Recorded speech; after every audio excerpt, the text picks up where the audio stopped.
Mary's Room, a philosophical thought experiment. This video is like 9 years old, but I just want to watch it.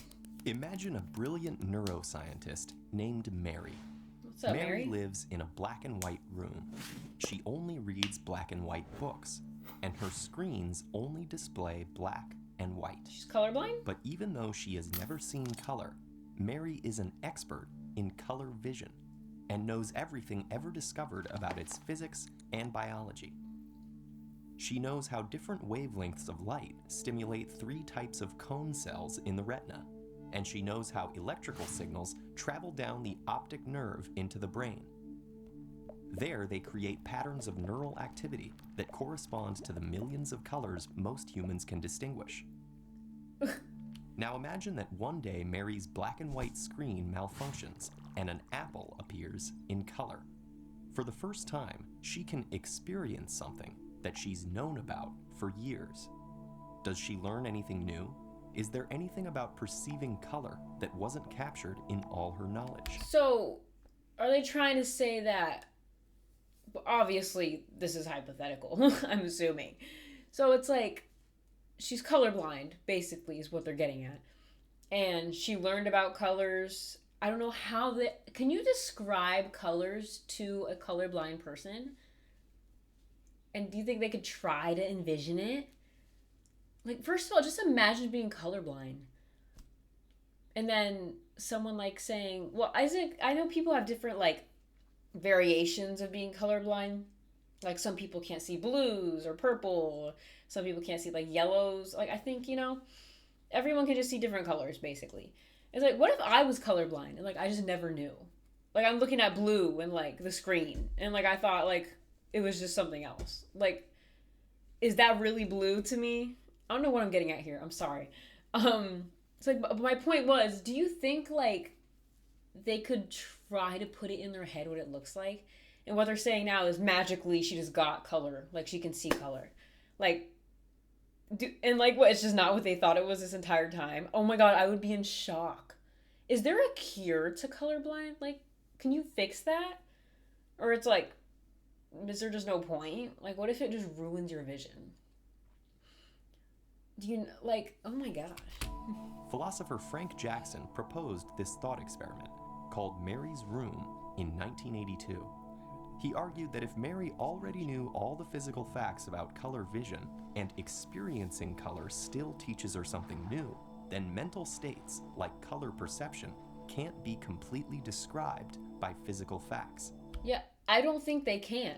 I think there's no way that you can just describe color to someone that can't see it.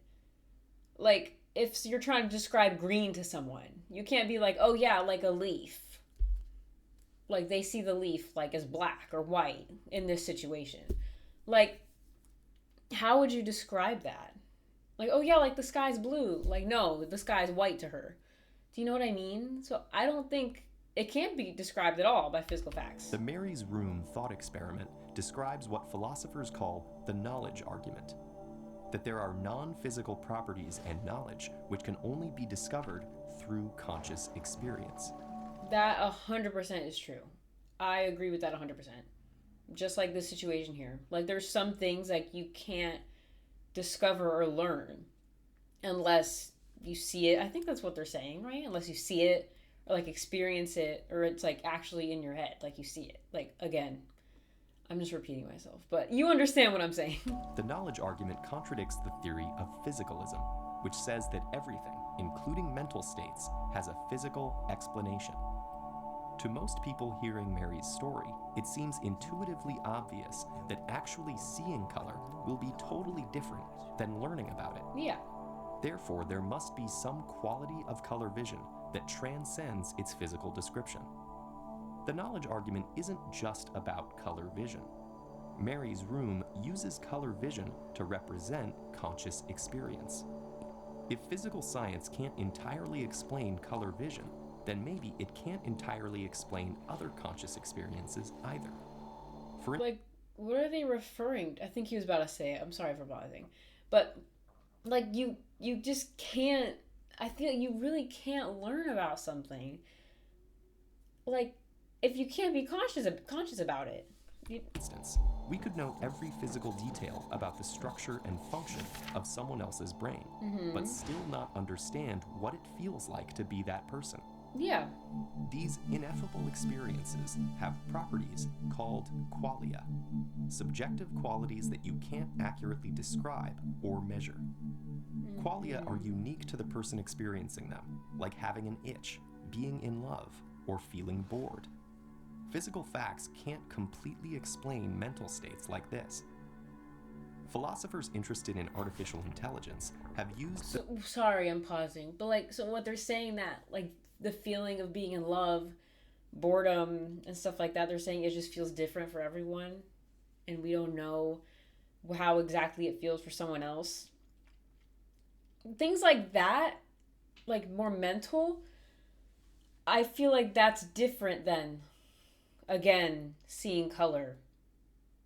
Because we all feel bored sometimes. We all, like, like fall in love, like, like, do you know what I mean? Those feelings are just different. I don't think they're different forever. I guess they could be. Oh my God. Wait a minute. Wait a minute. That's the entire point of this video. Now I don't know.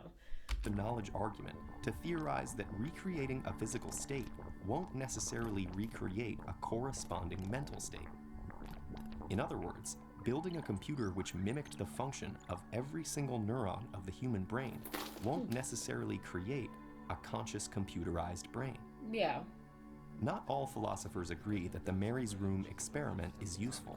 Some argue that her extensive knowledge of color vision would have allowed her to create the same mental state produced by actually seeing the color. No. The screen malfunction wouldn't show her anything new. No. Others say that I don't agree with that. You can't put that together in your head without seeing it. That's something physical. So I don't know what they're on. her knowledge was never complete in the first place because it was based only on those physical facts that can be conveyed in words. Yeah. Years after he proposed it, Jackson actually reversed his own stance on his thought experiment. He decided that even Mary's experience of seeing red still does correspond to a measurable physical event in the brain, not unknowable qualia beyond physical explanation. But there still isn't a definitive answer to the question of whether Mary would learn anything new when she sees the apple. Could it be that there are fundamental limits to what we can know about something we can't experience? And would this mean that there are certain aspects of the universe that lie permanently beyond our comprehension? Or will science and philosophy allow us to overcome our mind's limitations? See, I think it's just so simple. She's gonna learn what red really looks like seeing an apple for the first time. She's never seen an apple before. She's never seen red before. She's never seen color before. She's just seen black and white. No matter how much you describe it to her, no matter how much information you give to her about it, she can't actually see it. I don't think you can describe color to someone that can't see it or can't see anything in real time. Like, be like, yeah, that's the same color as this. Or it's like kind of similar to this color, it's a little lighter than that color. You know what I mean? So, yeah, she would be learning something new seeing the apple. She would be seeing red for the very first time. And she's not going to think it ever looked like that because she's never seen it. That's my stance on it. If you disagree, please let me know. I really, really love hearing people's thoughts behind this kind of stuff. There's just so much discussion that can be done.